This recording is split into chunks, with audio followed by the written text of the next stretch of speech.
life keeps changing day by day, like a hurricane. They say that nothing ever stays the same. But what became of the love that we once had? And when the good times turn to bad, remember, it ain't the big things that make my heart sing. I'm just waiting on the phone to ring, 'cause it's a small talk that makes a bigger picture. Brothers and sisters, it's a small talk that paints a bigger world.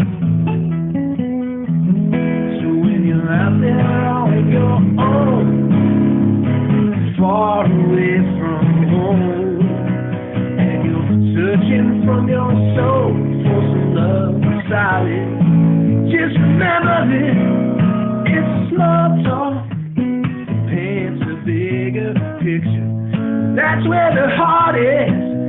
It's a small talk that makes a bigger world. Just get started.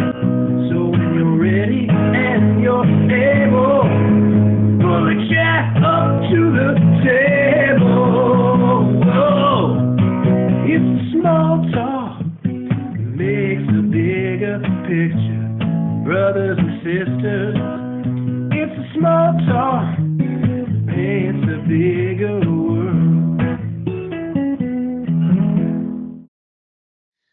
All right, well, welcome back, everybody, to another episode of Big Conversations with Small Talk. I'm Alex, here with Megan and Sarah yet again. We're really excited to bring you our show this week. We have a lot of really cool stuff planned for you. But first, as we have been doing over the last few weeks, we have the results of our background contest. So this time we tasked ourselves with recreating a scene from a famous movie. So yet again, I'm happy to announce that Jack and Megan won with their reinterpretation of a classic scene from The Lion King. So we'll go ahead and change our backgrounds to reflect the winner. Congratulations, Megan and Jack. Well, thank you. Yes, and I know we've got some questions for you about your photo. So, Sarah, go ahead. Yeah, so all these questions are focused around Jack because he's obviously the star of the show lately. So I want to know, now that Jack has been our background twice, 2 out of 5 episodes, I want to know how he's been managing the fame. Like, has he been staying humble? Is he in diva mode? Like, what's going on with Jack? Yeah, so Jack has just, the other day when we had taken this photo, he kind of just let the fame go right to his head. He was very exhausted after our photo shoot. He took a long cat nap, and now he kind of walks around the house like he's got trophies on his back or something. So he definitely seems to let us know that he knows that he's pretty cool. I love it. That's such a cat thing to do. Absolutely, yeah. All right.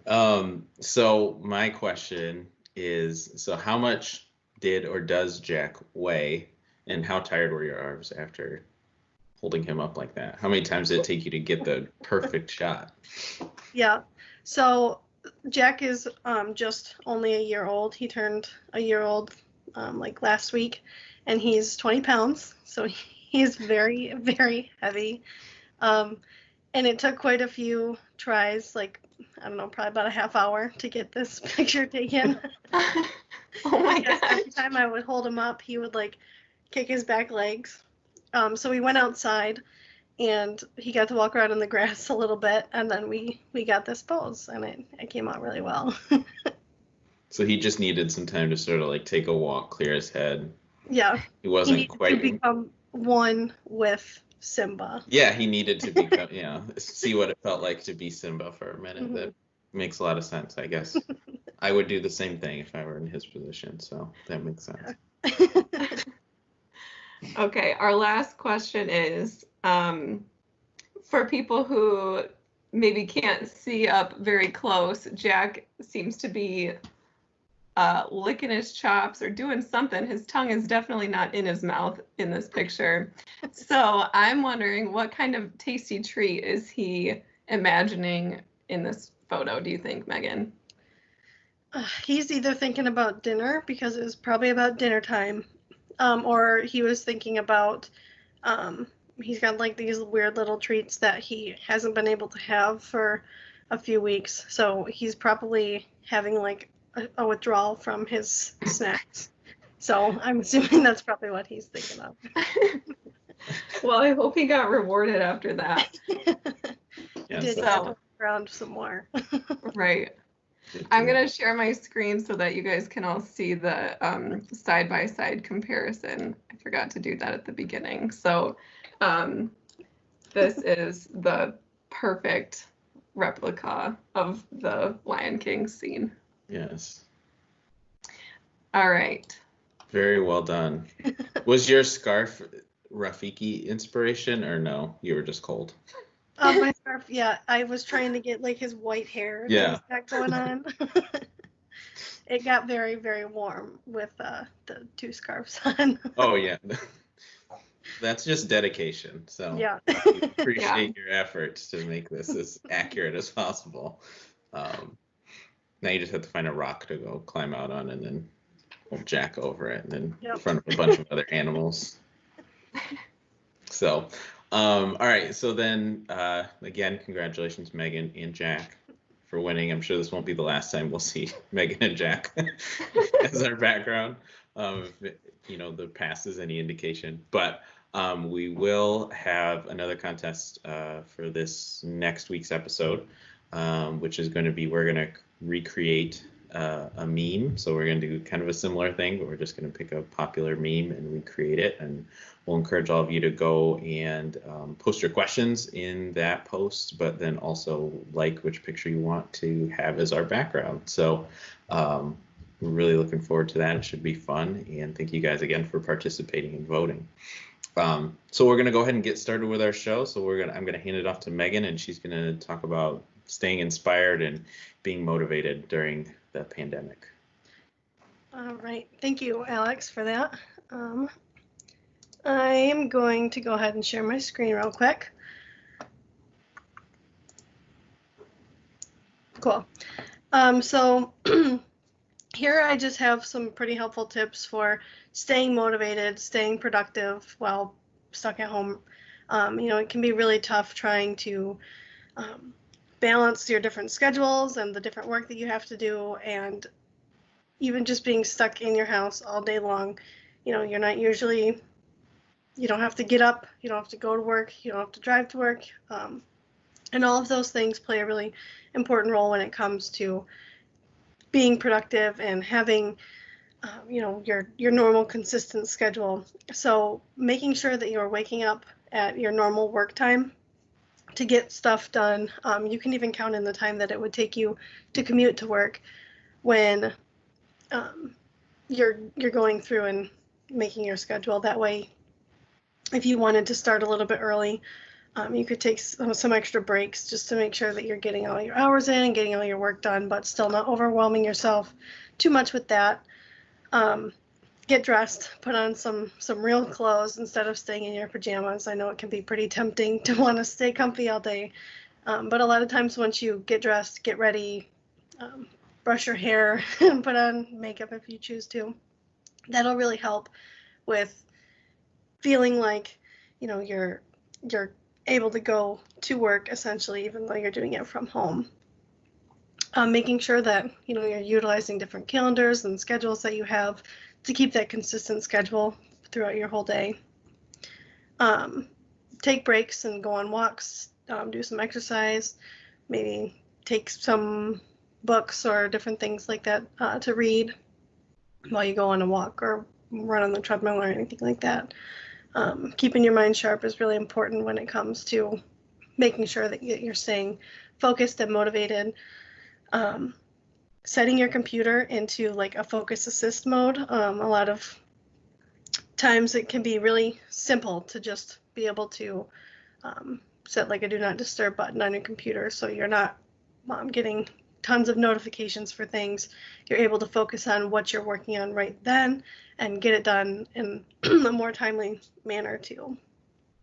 And then making sure that you have boundaries set. So when it's the time of day that you're done with work, making sure that that is the time of day that you're finishing work. You don't want to drag out the day any longer than it really needs to be, because you still want to have your normal consistent schedule. And there's lots of different things that go on, especially for parents who are doing school with kids at home too, so making sure that their day is staying pretty normal too. And then just taking care of yourself. Find healthy ways to do some self-care activities, some different family activities and things like that. And then I do have a little self-care booklet that I came up with just to kind of walk you through some really simple ways to make sure that you're taking care of yourself in a fun and really creative way. So that way you have some busy work if you wanted to have a little something to do. There's all sorts of different information in here that kind of walks through, ways to boost your confidence and make sure that you're getting all the work done that you are planning on doing for the day, and setting goals throughout the day as well. So these are really fun things just to be able to get done at home. We'll post this on our website as well. That way, if you want to set a goal for yourself or go through the booklet as a family as a whole, there's all sorts of different things you can do with that. And again, we'd really love to see what all you can do with that. Megan, I love the booklet you made. I think that's so cool, and I feel like it's going to be really helpful for people to remind themselves. Like the one page that's talking about, it's like, how many balls am I juggling? Just made me think about the fact that a lot of times we're so just used to how hectic and chaotic our lives might be that when somebody might stop to just list it all out to say I'm a parent, I'm an employee, I'm this, I'm doing all of these things, it might really help people to recognize I am doing a lot and I'm doing the best that I can with all these things that I'm juggling. So I think that's great. Thank you. Yeah, and it's just so important to make sure that, for me, I'm a visual learner, so having things written out and in front of me and being able to go through and customize different things, it really helps just to kind of sort things out for myself. And a lot of people can feel the same way too. So even just having, a tangible piece of paper to write your stuff down is a really helpful piece too.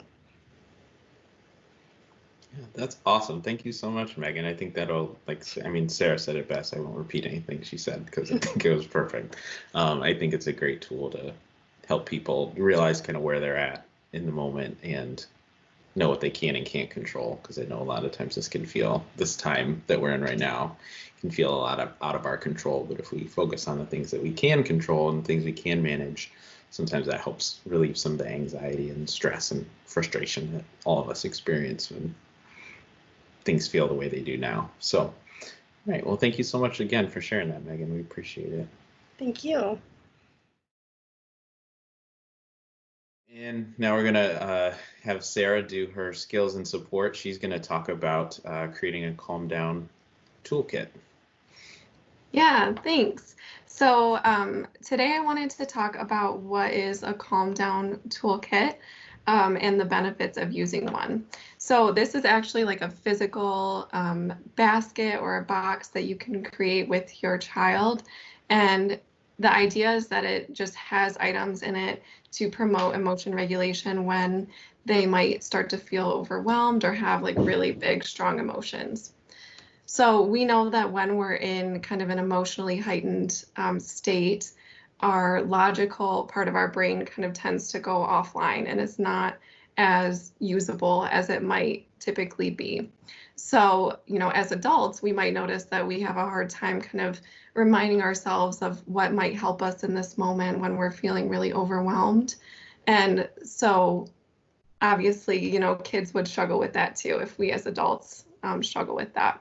And so what we can do, because we can't necessarily expect kids to always know, what they need in the moment or what they can do, is we can direct them to this calm down toolbox that they have. And that helps them to have some accountability and also to feel empowered to choose, out of all of these options that they have in front of them, what's going to work best for them in the moment. So what kinds of things are important to put into a toolbox? So it might be different for every child just because, obviously there are different age ranges and different interests. But today what I'm going to do is go through a couple of different categories of items that can go in the toolbox, and then you can personalize it toward your own child's interests. So one of these categories is like visual calming tools. And so that can be things like a sensory bottle. And this is an example of a sensory bottle. Hopefully you can see it okay, but basically it's a really easy thing to make at home. And this one's pretty simple. It just has some glitter and food coloring in it, but it can help to redirect your child's focus just kind of by like maybe shaking it up and then watching the glitter fall in these really cool, like mesmerizing patterns can be a really nice way for your child to refocus. And I do have directions up on the website for how to make one at home. It's really simple with materials that you probably already have at home. Another visual tool is called a seek and find bottle. So I'm going to share my screen to show you an example of this. So I love these because it's kind of a mix of a puzzle and just like a visual calming item. So this is another really easy thing to make at home. Basically, you just have to put a bunch of beads into a bottle and then put some objects in that like hide in the beads. So make a list for your child of all the different objects in the bottle. And then what they can do is just spend some time when they need a break, like shaking through the bottle and trying to find all of the items and checking it off the list. So that's something that certainly doesn't get old because it's different every time. Okay, and then some other types of items are just some basic comfort items. So that could include, a stuffed animal or like a soft piece of cloth that you might be able to put into your child's toolkit. Other things are like squeezing items. So that could be a squishy or slime or Play-Doh. You could make your own stress ball with your child if you don't have one at home. So that's really fun and easy to make. And there are directions up on the website for that as well. I'd also recommend some sort of like breathing visual and breathing tools. So deep breathing we know is really helpful and we hear about it a lot, but that's because it actually really does change our nervous system and how it's functioning in the moment. And so having some tools to help remind your child of what type of breathing is helpful can be really beneficial for them.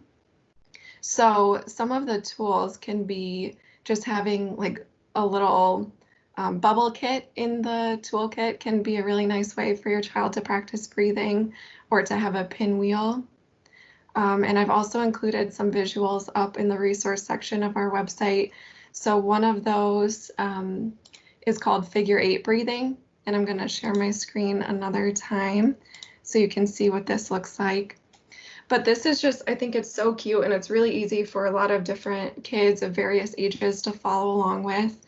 So basically they just like trace their finger along the figure 8 and breathe in on one side and then breathe out on the other side. And the repetitive motion actually helps a lot in itself, but then, it's a great reminder of keeping pace with the breathing, and it's a fun way for them to practice that as well. Another category is just some general like fidget toys if your child might have a lot of energy and they just need to release it somehow. So I have another example of what a fidget toy can look like. You guys have probably all seen or heard about like fidget spinners before. And this is a similar idea, but it's called a fidget cube. And so it's cool because it has like a ton of different buttons and spinners and little dials and clicks all over on every side of it. So this is something that is really easy to find on Amazon and could be really helpful just for your child to kind of mess with if they're having a hard time focusing. And distractions can be really helpful as well to put in the toolkit. So things like, coloring pages, puzzles, just make sure that you have some materials like markers or crayons to include in that so that it's really easy for them to use right in that moment. They don't have to get up and grab something else. Everything is right there and accessible. And then the last thing that I would say can be very helpful is just some general coping cards that might be reminders for things that don't have a tangible item to represent them in the basket. So we can do a lot of things with our bodies that we don't need, a tool for. So for example, doing 50 jumping jacks or asking someone for help. So I have some cards up on the website as well that have some really great reminders for your kids about some of those other options that they have in the moment. So again, like what's the most important thing about this toolbox is just for your child to be able to personalize it toward, what would feel best for them and to include a variety of items in the toolbox because we might need different things depending on what emotional state, we're in or just the day. So, try this out, make sure that your child is a part of creating it so that they're invested and they really, are excited to use it. And then just keep it in a consistent spot where they know it's going to be theirs and safe and secure and they can always come back to it. So let us know if you have any questions, but we're so excited to hear about what you make. That's great, Sarah. I know you when we were back at Small Talk, I know you had a lot of that stuff sort of in your office too. Were there certain things that kids seem to gravitate more towards when you were working with them, like in sessions? Yeah, a couple of things were really popular. So the sensory bottle that I showed you before, the purple one, I have one in my office that is just clear, but it has a lot of dinosaur figures in it. Kids love that and they go to it right away. They like to just turn it upside down and watch the dinosaurs kind of float up and float down. And then I'd say the other really popular thing is squishies. Just while we're talking, sometimes I notice when we might be talking about something that's a little bit more challenging. A lot of times kids really like to grab something and fidget with it, but it can just be a nice, tool to have, even if we're talking about something fun too. So yeah, kids love it. That's awesome, because I think it's something too that can be helpful for like adults too, especially if they have to have a hard conversation maybe with a kid or something like that, or one of their kids, that they can have something to sort of just fidget with that helps them feel more comfortable too, because we're gearing this towards kids and what they need. These can also be things that are really helpful for parents too. Yeah, absolutely. I agree with that. And it's okay, to use those external tools. That's 100% always okay. Absolutely. All right, cool. Thanks, Sarah. Hey everyone, welcome back to Test Talks. Today I wanted to talk about something a little more fun and lighthearted and something that I think a lot of people are really struggling with right now, and that's just being bored at home and trying to find stuff to do to stay entertained. And now that the weather's getting a little bit nicer, there are some fun options for stuff to do at home, as long as the weather stays nice, if it'll stop raining like it has been. But I wanted to share a few of my favorite ideas for both indoor and outdoor activities. And then we'll share a bunch of resources as well that people can scroll through and find some of their own activities that they really enjoy. But first thing I thought would be really fun is everybody's got lots of returnables that they can't take back right now. So even, setting up a bowling game and playing with those and making some use out of them while they are sitting around at home. Also, playing tic-tac-toe. There's a few different ways that you can do this. You can paint your own rocks and have it be fun that way, or playing tic-tac-toe with a frisbee, you know, if you lay a big blanket outside and use tape to make the tic-tac-toe board and then toss the frisbee. That's a way to make it more active and more interactive. And something that might be really fun to do right now, especially with all the rain we've had, is making mud pies outside. There's something really fun about just being able to play in the dirt and get a little messy, so that might be a fun idea. A couple things for indoor, you know, because we're still at that point where it's warm some days and cold other days. You know, if you're really wanting to make meals together, doing like a chopped idea where everybody grabs an ingredient and you guys figure out something to make with that. That's something I really enjoy watching as a TV show. So that might be a fun idea for people who want to make meals together. And lastly, maybe doing some indoor camping. If you've got a tent, setting that up inside, or just, you know, getting out your sleeping bags, making s'mores over your stove if you've got a fire stove. Just things to help it not feel like you're so stuck. So I hope that some of these ideas are helpful for people, and I hope that the resources we share will be helpful for finding some activities to do while we're kind of stuck at home, but trying to make it feel like we're not that way. Thanks, everybody.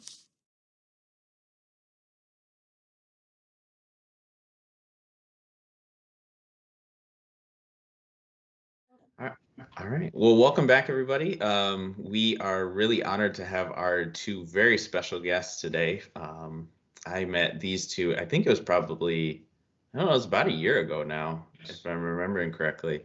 And, you know, I fondly recall it to other people as the best sort of like business meeting that I've ever had, because I just talked about superheroes the entire time. It was really cool. So we have Seamus and Katie here from the League of Enchantment. So welcome again for joining us this week, you guys. Thank you for having us. Awesome. Cool. So as we do normally, we're going to learn more about what the League of Enchantment is and learn more about you guys, but we want our viewers to learn a little bit about you. So Sarah's going to pull up our wheel of questions. We'll spin that for you guys and get to learn a little bit more about you. Oh, there we go. All right, you guys ready for your first icebreaker question? Sure, go for it. Okay. Who gets to answer it? You. Ladies first. Oh, thanks. Okay. So what is the best meal you've ever had? Any Mexican. I love Mexican. Yeah, anything Mexican and I'm golden. Nice. That sounds great. Seamus, do you want to answer the same question or do you want a new question? Probably a new one. Yeah. Okay. All right. Hopefully you don't get the same question that has happened to us before. Yes. Okay. What's a TV show you're currently watching? I just started watching Titans, actually. The kind of the sidekicks team up of all the DC superheroes. And it's very cool. Yeah. I highly recommend it. Good choice. Well, thank you guys. Okay, so we'll move into our first question for you today, and that is just, we kind of wanted to know a little bit more about what is the mission of the League of Enchantment. So the mission of the League of Enchantment, we are a cosplay charity group. That means we dress up as superheroes, princesses, Star Wars characters, and we visit kids in hospitals, work with places like Small Talk, American Cancer Society, and just to bring joy and smiles to kids' faces and kind of lift the burden of just everyday life that they deal with and the pressures that are unfortunately put on little kids, and let them escape to a fantasy world for a little while. Yeah. Wonderful. Thank you. I'm sure it brings a lot of joy to a lot of kids who you come in contact with. Yeah. And now I know you guys dress up as like lots of different characters. I think I was first introduced to you both as Batman and Wonder Woman, but since I've gotten to know you a little bit better and followed the League, you guys dress up as lots of different characters. So who are some of the people that you guys cosplay, and like maybe who's your favorite one that you get to be? Yeah, my favorite one's Wonder Woman. I'm Wonder Woman 99% of the time. Pretty much. Mm-hmm. Yeah. And then every so often I'll paint myself green and I'll be She-Hulk. Or yeah, and then Maleficent is the other one that I've done, and that's about it for me.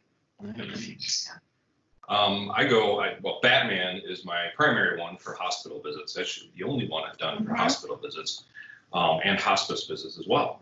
But I also do Deadpool, which is fun because it's kind of the opposite end of the spectrum for Batman. I've also jumped into Space Ghost, which has turned into a weird thing where we actually film a 30-minute essentially interview show, Space Ghost interviewing celebrities. So we interview them at cons. It's all comedic. It's goofy. It's completely weird. And actually, Katie cosplayed as Space Ghost's mom at the last con we were at in order to get Space Ghost off of the couch and out of her basement and married. So that was interesting. So we did a Space Ghost dating show. But I've also done other characters like Jurassic Park. I had Iron Man, I had Captain America, and a few others. So I jumped a lot. Yes, that's awesome. I highly recommend the Space Ghost interviews. They are super cool. I watched several of them. They're awesome.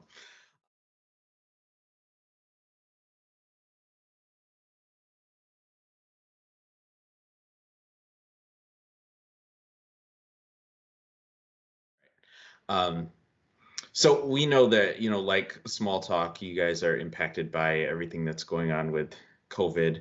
And it's really limiting certainly what you guys can do as far as hospital visits and things like that. But what are you guys doing? I know, I've seen a lot of the great stuff that you guys are doing, but I was hoping that you'd share some of the things that you're doing to still, reach out to those kids that you guys normally serve, and what kind of things you've been doing to make sure you're still present and helping kids.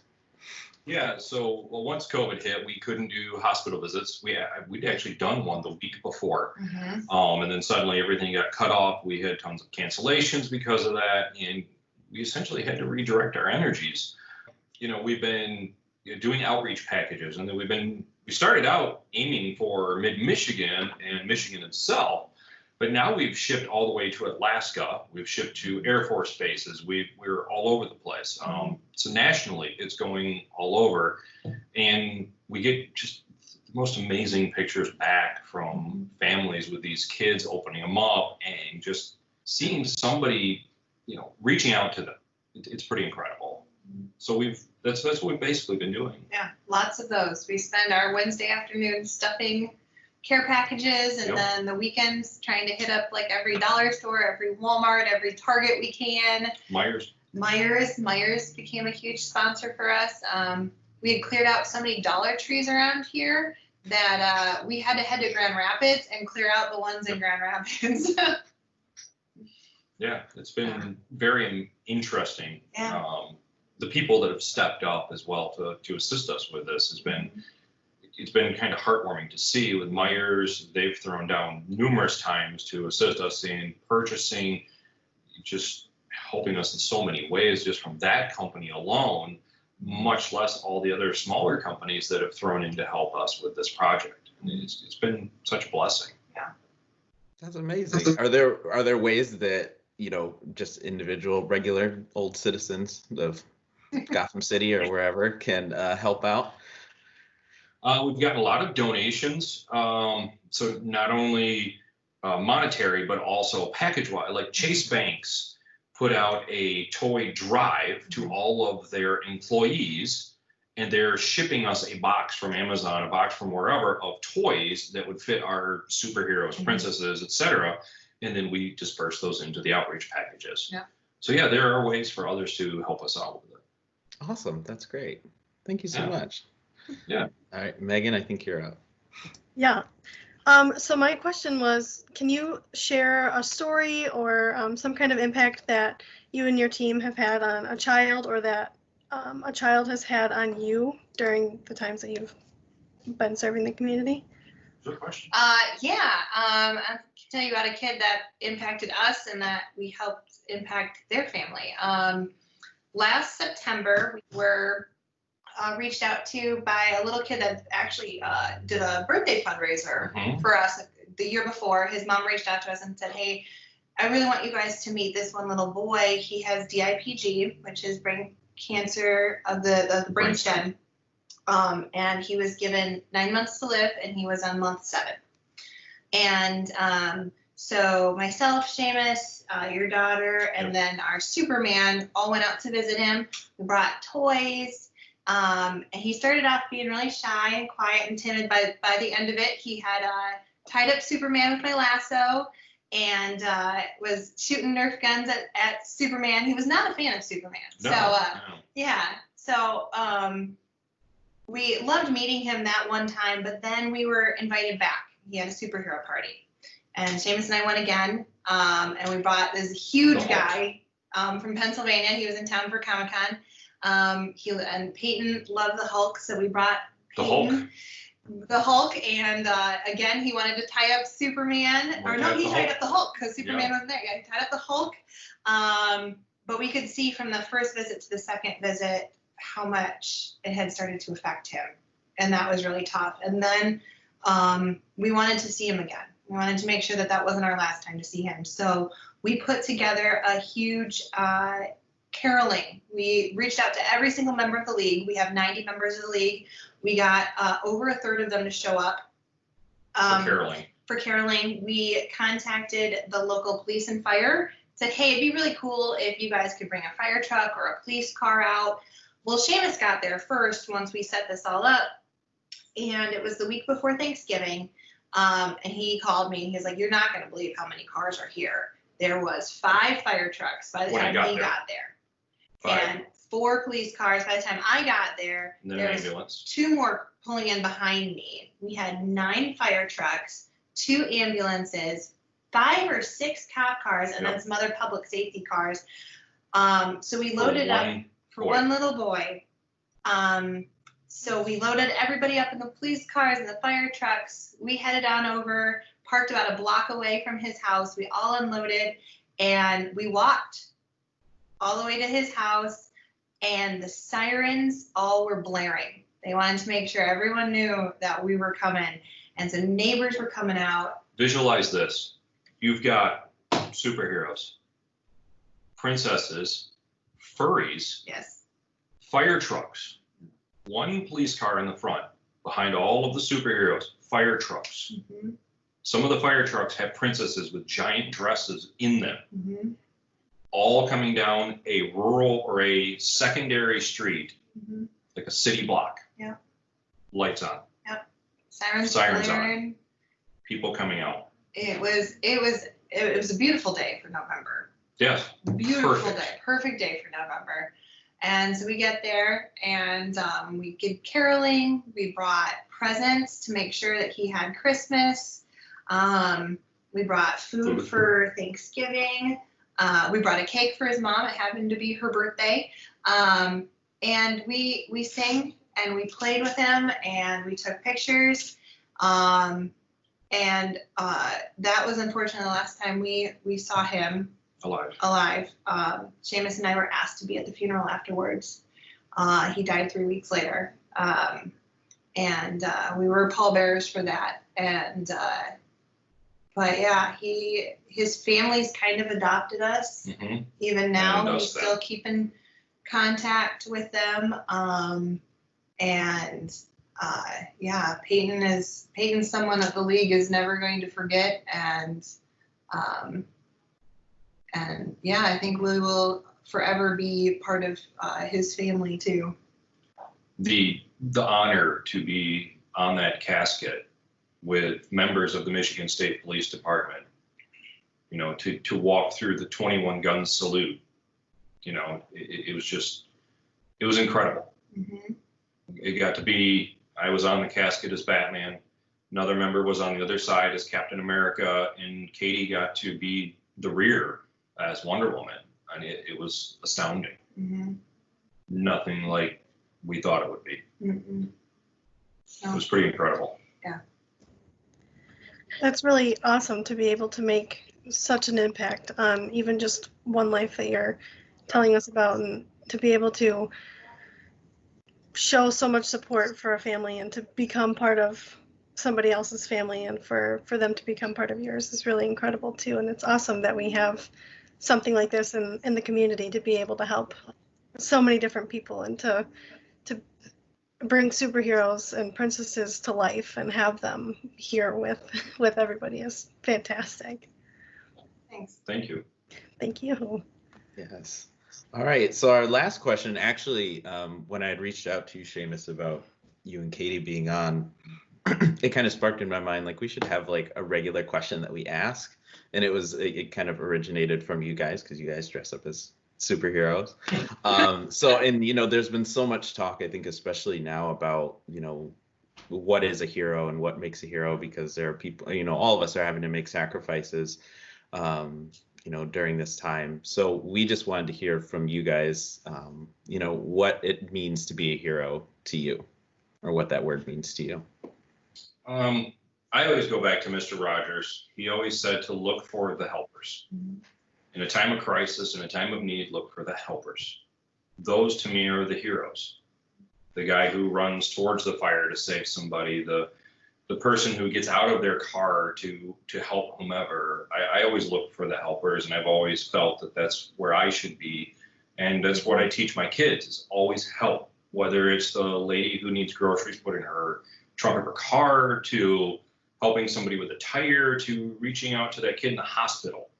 Be the helper. Just always be the helper. And that to me has always meant you become the hero.